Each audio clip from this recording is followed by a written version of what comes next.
Hola, I'm Holly Kindle. I'm the 8th grade Spanish teacher. The students call me Senora Kindle. This is my 27th year at Lincoln School. In that time, I've taught everything from 3rd through 12th grade Spanish courses. One thing that's always been a constant, though, is 8th grade. And you know what? In 27 years, it's never quite the same based on the group of students, things going on in the community, and where I see that their needs might be. So what happens in Spanish, this is actually Spanish 2, 8th grade. We do review of concepts from level 1 and vocabulary, always kind of recycling things in and adding new things as we go along. We practice the 4 skills of listening, speaking, reading, and writing. And everything is, there's vocabulary and grammatical concepts all kind of weave together so that students can practice real-world applications, and also we put those in a cultural context. For example, our first unit was on the family and relationships. So the first goal is to learn the vocabulary, and some of that was from Spanish 1. And so that gives students an opportunity to see what they already know and add the new terms. And then it's about applying it. So for example, I try to make it something that relates to them. Here's a show, Modern Family. So I'll take the family tree, and then I can ask them questions like, what is the relationship between these two people? Or what is the civil state of this person? And that shows me that they know the vocabulary, they can practice using it to describe family relationships. So that's the real world task.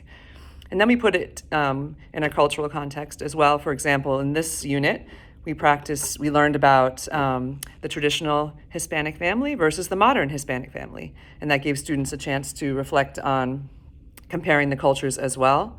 And we did that through watching a video, answering questions, and then writing a very short bit about that on the assessment. So that's kind of what a unit will look like. Vocabulary with a grammatical concept, working to use it for a real world purpose, and to look at a cultural aspect and put it in a cultural context. We also, this year I plan to incorporate literature, and we'll learn about figurative language in Spanish, such as metaphor, simile, personification, and towards the end of the year, I'd like to try this with them, Don Quixote de la Mancha. It's a graphic reader after we learn the past tense. So it should be a fun way to learn about one of the most important pieces of literature from Spain. So we'll do that towards the end of the year. As far as materials, the students don't need anything. I give them packets. I've just handed them their second packet of the year.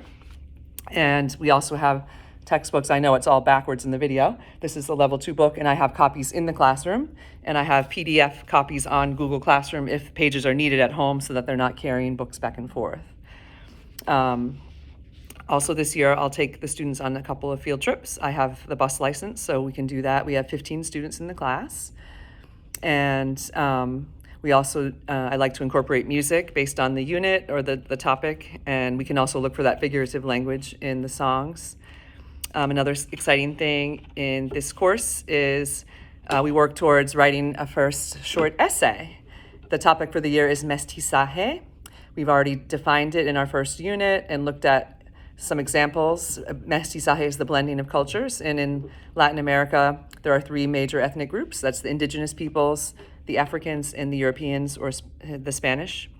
And so as we go out on through units, we'll look at examples of that and kind of build so that by the end of the year, the student should be able to write an essay with an introduction paragraph, a conclusion, in Espanol.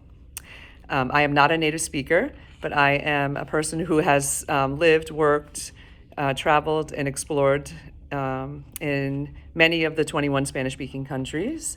I lived and taught in a school in Peru for a year, and also in Costa Rica for a year.